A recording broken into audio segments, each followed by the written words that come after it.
Moving? Cool. And no, I'm not referring to the beer you'll be drinking. Isn't that how it usually goes? You arrange lots of help. There turns out to be several thirsty friends, and maybe one or two of their thirsty friends. Those who actually came to move things, as opposed to just talking about it and watching everyone else, each elect themselves a straw boss. Each straw boss knows how to do it better than anyone else. Arguments ensue, tempers flare, and a potentially wonderful process goes straight down the drain. Yeah, that's about right, so what? I hear you say. Well, if you can't imagine something better than the usual moving fiasco, then I agree with you, and you can stop listening right here. For those who can allow the possibility that maybe, on a good day, with limited belongings, plenty of great food, clear skies, and a trailing breeze, there just may be a better than average move in your future, read on. Exhausting. A wise couple I know have a simple saying they use whenever someone comes up with a complicated solution to a simple health problem. You know that cure where you have to starve this and feed that, consume those nutrients, pop some drugs, of course, and maybe even try that herbal stuff, because you never know. Without missing a beat, they will chime in with, "It's always the exhaust system, never the carburetor." My father used to say something similar, only he would be referring to cars. People who considered themselves mechanically inclined would be itching to pop off the air filter and adjust the carb to tune it up a bit, and he would say it's never the carburetor. Second order response. It is pretty understandable that in a society built on consumption, most of us are convinced that consumption is the solution to whatever ails us. That is, after all, the standard knee-jerk first-order response. But what is a better one? One that goes to the cause, of course. Taking the example above, the car, one eventually learns that it is usually the electrical system that is acting up. Electrical issues. The reasons are many. Number one, corrosion of battery terminals is inevitable and entirely explainable by the basic chemistry of dissimilar metals and electronegativity. So check your battery terminals to see that they are snug. Number two, the 12 volts DC is converted to tens or thousands of volts that is sent to the spark plugs. This high voltage, needed to literally jump the gap of the spark plug, is a guaranteed cause of arcing in the distributor cap and the points. Things are even more complicated and electrically challenged in an electronic ignition, but we are trying for simplicity here. So, clean the caps, contacts, and the points.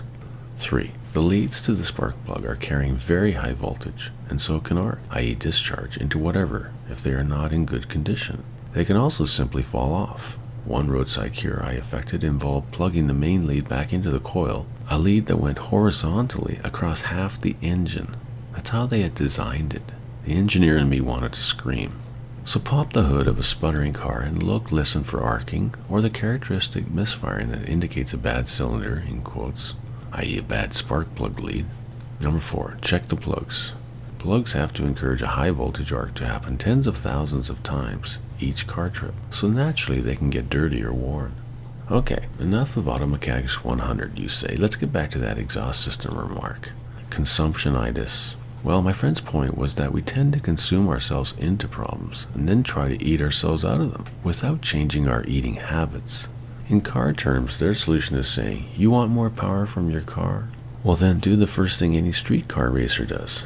Get rid of all that muffler stuff. Note, there is very little profit to the medical profession if people start consuming 25 cents worth of Senna every day, so it is easy to see why no one ever suggests this one. So, can we return to the subject of moving now? Yeah, but you must open yourself to the possibility that moving is one of the most potentially life-upgrading things you will ever do. Remember, exhaust system, not carb. Okay, I admit this is a tiring preamble, and we haven't even lifted a box. But what I'm trying to hint at is the shocking to a Westerner concept that throwing stuff out is the first real step in moving. Of course, when I say throw out, I don't necessarily mean in the garbage, although hopefully you will fill up several cans for every year you have been planted tree-like in one spot. Bang Y sale. You definitely do not want a garage sale. Get rid of stuff by giving it away. Haul it off to the Sally Ann, Salvation Army, Value Village, Goodwill, or the homeless shelter of your choice. Just get rid of it. Pronto. You are moving. A very expensive thing to do, and not just in dollar terms. It is incredibly taxing in energy, time, and peace of mind to uproot oneself. So do yourself a favor right from the start and shed some pounds. And if you haven't used a piece of clothing for 1 year, toss that too. By the way, if giving stuff away is such a big deal, you can always get a tax receipt for whatever you donate. Here we go. Here are the tips that will change moving to moving. Number 1, get good boxes. Spring for professional moving boxes, especially if your move is in the $2,000 plus range. Professional quality moving boxes are amazingly cheap and don't bust open at the wrong time if you needed a visual. They can also be very easily reused in future moves. Just use a box cutter knife to cut the tape and then collapse the boxes to use the least space. You can fit about 20 flattened boxes in the space of a beach mattress.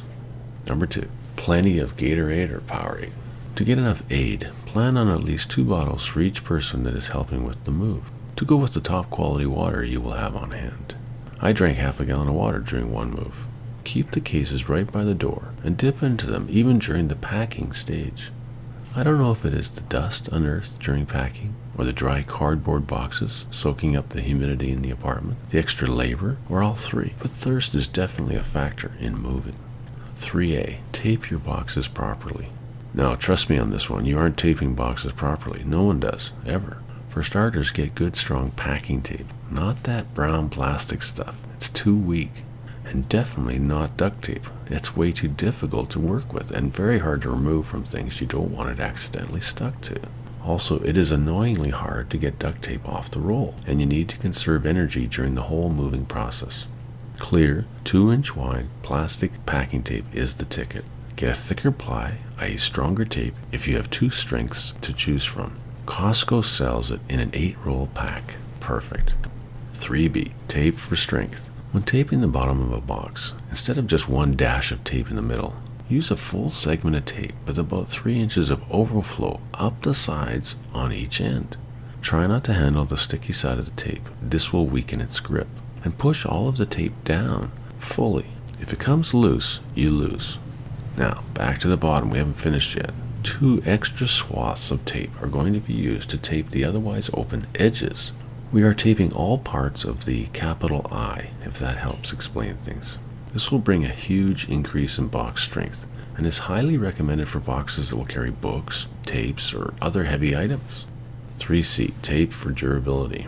Proper box taping will also stop crushed, tossed, stored upside down boxes from disgorging their contents through the bottom slits, as almost always happens. Also, boxes reinforced like this can be stacked higher without collapsing. And stacking is what it is all about for the moving companies, believe me. Same thing when taping the top of the box. 3 swaths of tape, all long enough and all pressed down afterward. 1 in the middle to close the flaps, but the other 2 like the bottom 2, giving the top a sealed from dust strength suitable for many people picking it up, heaving it, and dropping your precious bowling balls. Also for stacking strength. Number 4, packing. Pack each box as though you will not be unpacking it for a year. In some cases, this will be true. It will also take the pressure off when you are unpacking, as so much of the anxiety of moving is just uncertainty. 4A, label like a pro. Labeling should be done on at least 2 sides and the top. Yes, this is time consuming, and a stitch in time saves 9. Be sure to put the room name in block letters on the top. Label heavy boxes with capital HEAVY in big bold letters, and if it is really heavy or really fragile, say so. 4B, pack for integrity. Boxes bursting open at the worst time are something of a tradition in conventional moves. We are intent on preventing that. To help this, be sure that every box is full, but not full by weight. In fact, if you have already half filled a box with books, then put in, say, a big winter jacket to fill the rest of the box. Towels are also a great filler and padding for a box that is underweight. A full box will hold more weight on top of it before it collapses. And a completely full box will also keep things organized because there's no way for things to shift around. Another source of chaos tamed. 4C, pack leader. If some of the potential packer-uppers are not systematic, then try to do the more important things yourself and leave them simpler items like the kids' clothes to pack.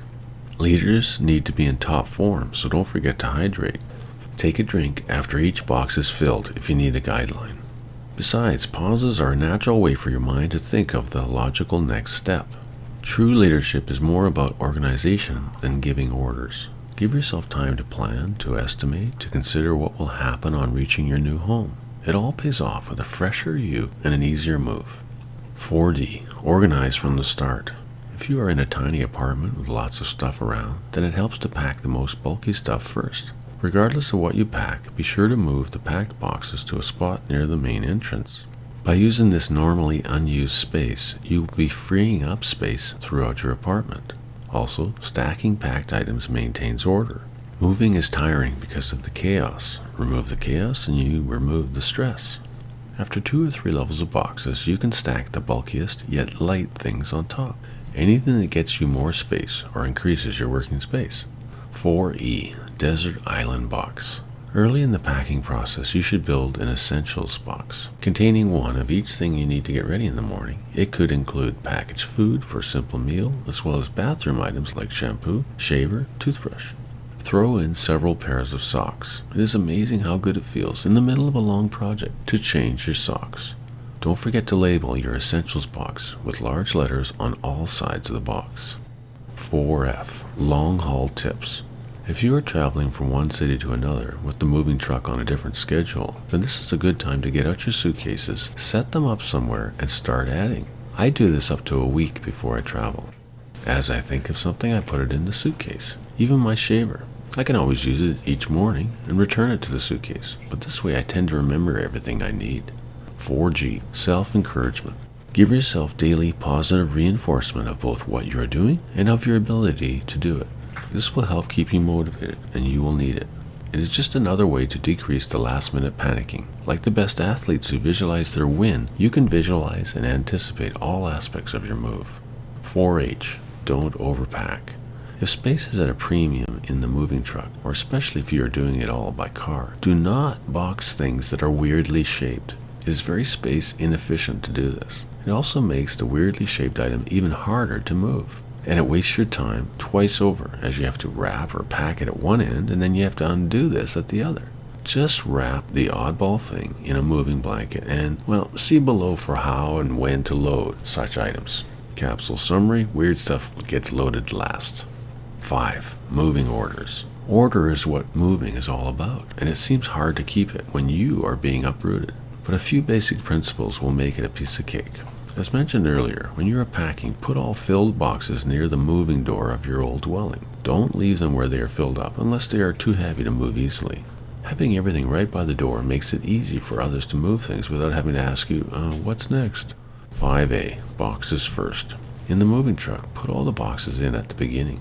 Try to stack them across the whole back of the truck and vertically. Only stray from this if you need to fit some super long things down one side of the truck. Now you can see why you packed your boxes for durability. 5B. Heavier and stronger boxes at the bottom.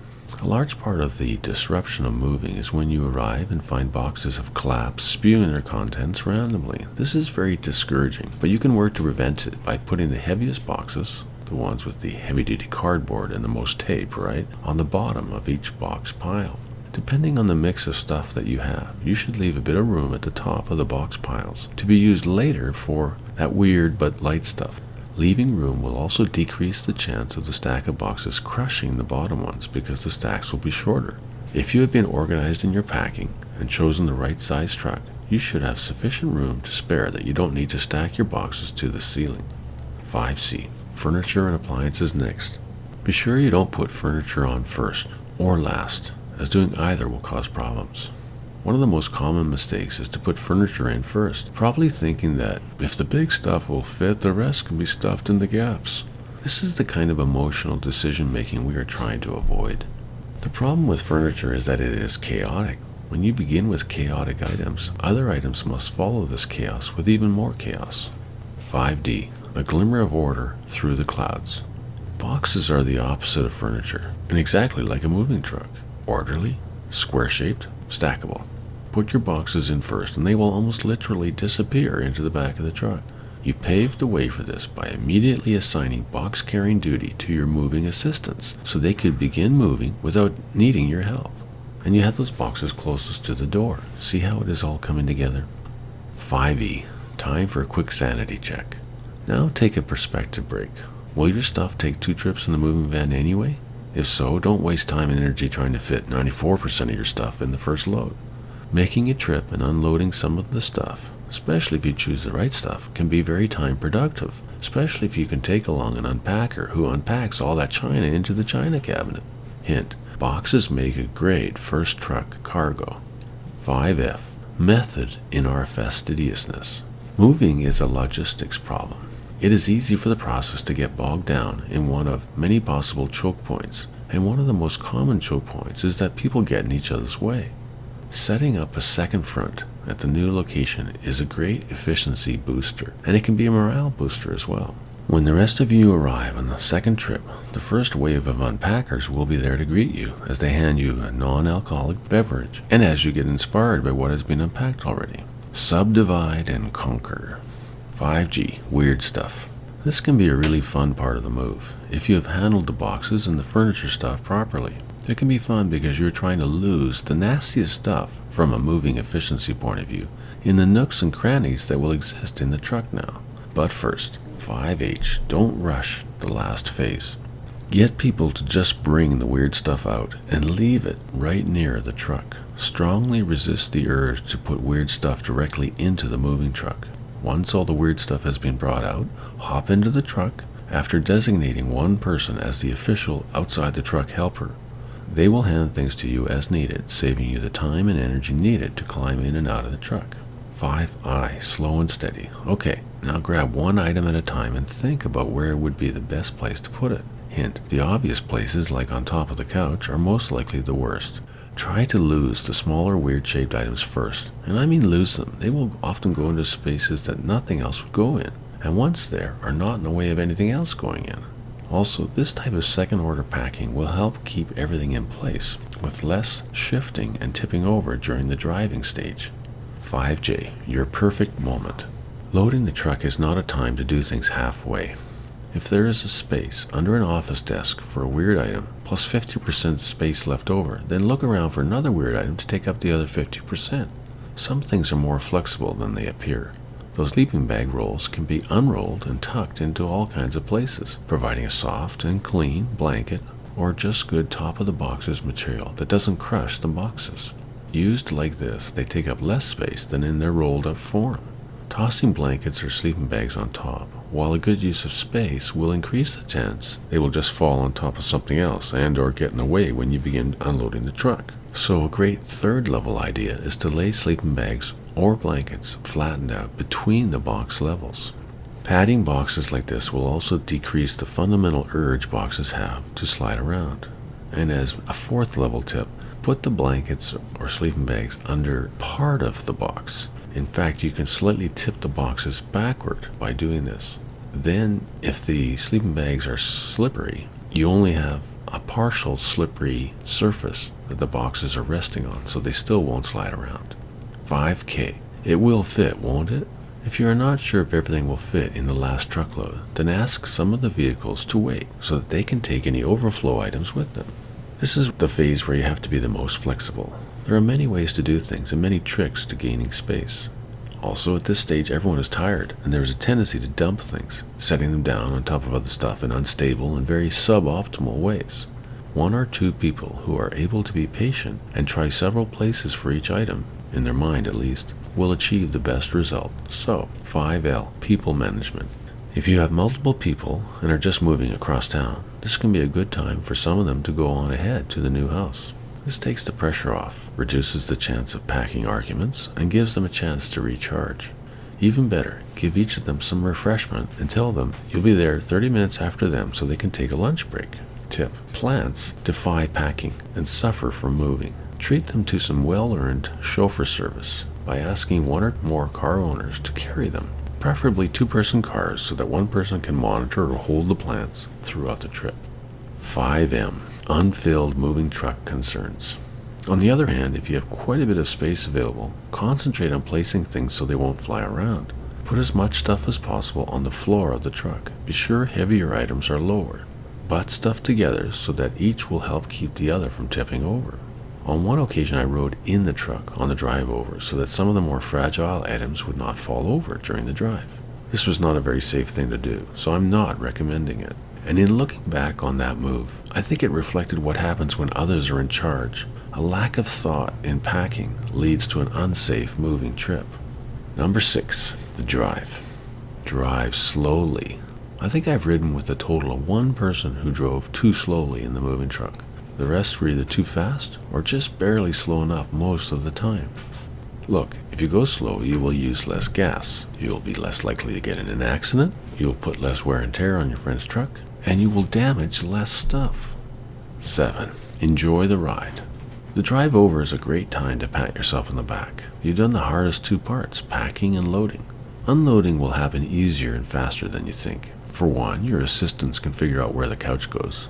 For another, some of your stuff can stay in boxes for a few days without causing a problem. So take a deep breath, relax, and try to enjoy the moment. Repeat this 3 times at least. The drive is also a great time to break out the beverages. Drink more than you feel like drinking, and don't worry about calories. You are burning calories big time during a move and need energy now more than ever. Number 8, unpacking. Unpacking is when fatigue can be an issue.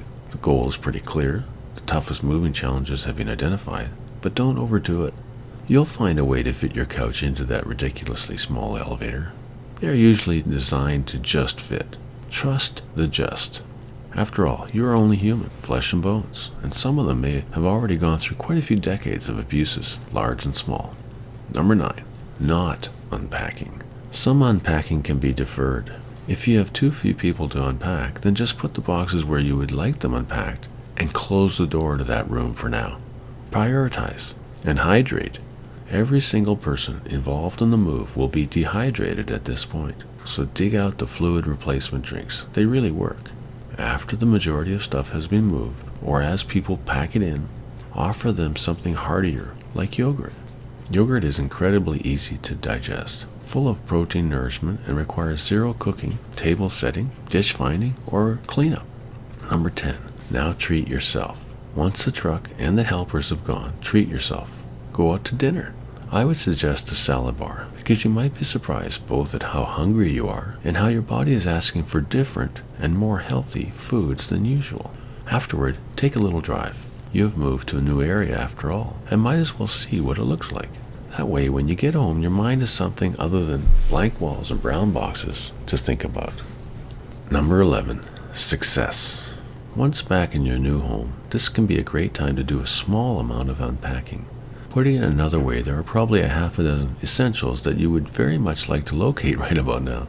Hopefully they are in the essentials box I got you to pack earlier. If not, just hunt around for your shaver, shampoo, dental kit, that sort of thing. Then stop. Number 12, the pause that refreshes. Sleep, even if just for a few hours, will greatly benefit you. A quick recharge is definitely what your body and mind need. So put some time between yourself and the move, without letting yourself feel guilty or anxious. If you're not great at sleeping at a time like this, then just walk around and make mental notes. That box should be moved to the kitchen. I wonder where the other bedroom clothes box is. Oh, here it is. Tip: if you moved your partner and or family, then make your mental notes to yourself so that others can recharge on their own schedule. Bonus tips for the keen. Keep it simple. Everyone is an expert when it comes to moving, but the simple approach is invariably the best. Watch the most energetic yet quiet movers rather than debate with the talkers. The quiet, energetic ones know the best way, I guarantee it. Split the moving of items into stages. It is easier to optimize and delegate stages. So maybe the first stage is to carry boxes to the elevator. Boom! Off go 2 helpers with a simple task that will take 10 or 15 minutes. Giving you that time to plan the next stage, or delegate more work to other helpers. They finish moving the boxes to the elevator, you have the elevator key, right? And they start loading it. You send a third person with them, the main floor all 3 unload, with 2 of them now taking the boxes to the truck while the third returns the elevator. You have more than one hand truck, or dolly, right? Meanwhile, other helpers have been taking furniture and appliances to the elevator. In it goes, and you notice that 1 or 2 weird items can fit on top. They are just put to one side of the truck, of course, but you gained a bit in elevator efficiency by that one timely addition. Be happy with small gains. You are trying for, let's say, 80% efficiency, but definitely not 100%. So that means if 80% of the people are working, great. If 80% of the truck gets filled, great. If 80% of the moving process is smooth, great. Cheerlead. Inspire your assistants by expressing how great things are going. Wow, I wasn't expecting to carry so much in the elevator. Lots of little encouraging phrases, but easy on the "I can't tell you how much I appreciate" stuff. These are your friends, and they assume you do the same for them, right? A little sugar, but hold the saccharin. You are the coach, they are the team. Turn them loose because they know what to do. Repeat already optimized steps. If things are going good, don't change anything. Don't try to get too clever or creative. Whatever you do, don't get caught up in the speed of things and start throwing boxes to each other. I've seen it too many times. Conga lines are for dancers and dogs in an America's Funniest Video. KISS. If a pile of weird items is building up around the truck, do not start carrying them into the truck. As Einstein said, everything should be made as simple as possible, but no simpler. Similarly, if some helpers are not suited to what they are attempting, reassign them. They might be better at packing, or carrying, or holding the elevator, unpacking, or preparing the beverages, or general cheerleading. Just avoid the Peter principle. Dealing with the sticky bits. When you are struggling to fit just one more item in the truck, or getting your couch up the stairs, remember that you don't have to settle for the first right answer. Think fluid, versatile. Plan B is a great plan, especially if Plan A is not working. Division of labor. Some people are great pack horses.